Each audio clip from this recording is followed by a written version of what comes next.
TC number 359, 5 seconds. Start. Sir, I have very great pleasure in bringing forward this bill before the House. The creation of an All India Institute of this nature was first mooted by what is known as the Boer Committee in their report.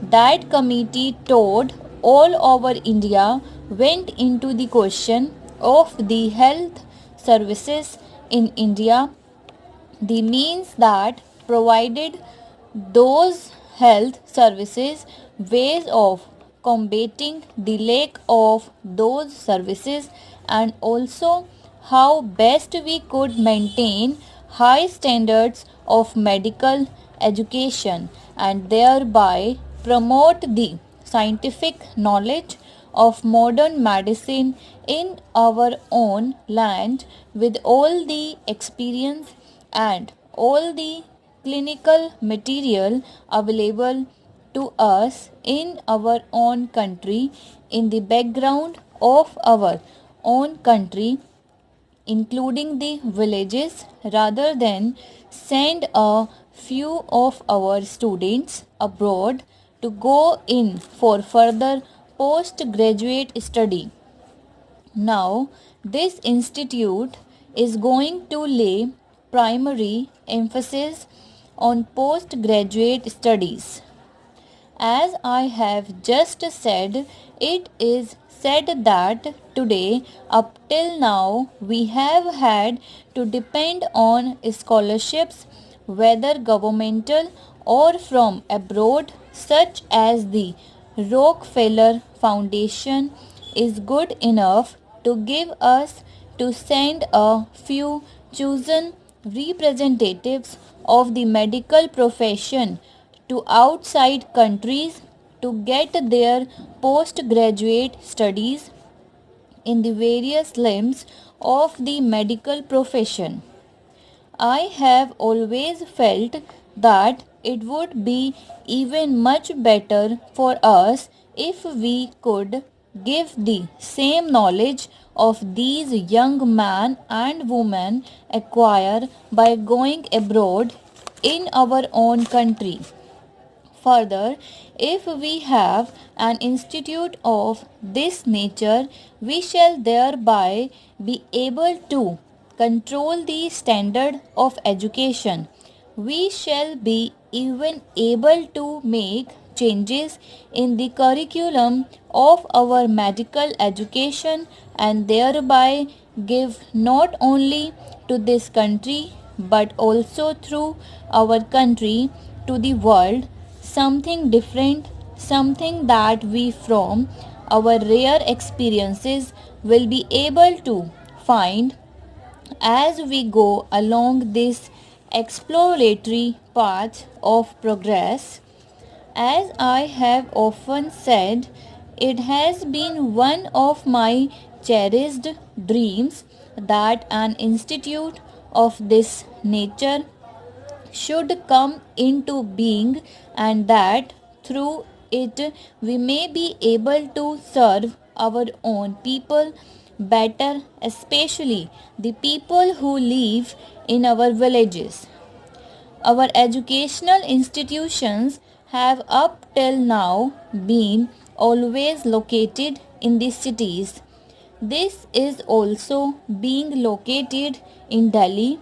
You may say a city, but we are going to have village hospitals. When I refer to medical education, I refer to modern medical education. At the very outset, I would like to say that perhaps there might be a little confusion in the minds of some members of this House, as there certainly was in the minds of the members of the Lok Sabha, that because this institute is called the All India Institute of Medical Sciences, it should also include sciences other than modern medicine. I have to say that if I had not been given a very large sum of money, £1.25 million by the New Zealand government under the Colombo Plan to start an institute of modern medicine, I should probably never have been able to get our government to give me that amount of money to start with. This is not a new scheme. It has been before both houses because money for it has been budgeted over the last 4 years. There have been some delays in starting it, but there was no question ever of this institute being anything except one for developing sciences which are allied to modern medicine. Now, modern medicine includes ever so many sciences which, with the dynamic progress which this science makes, are increasing in number every day. I go further and say that what modern medicine constitutes today is the sum total of all the knowledge gleaned through all the long years lived on this earth as far as we can know, and just as I have no doubt that in the old days the Arab world called their science Unani, that is to say, they look it from Greece, and probably ancient Greece and ancient India had contacts too.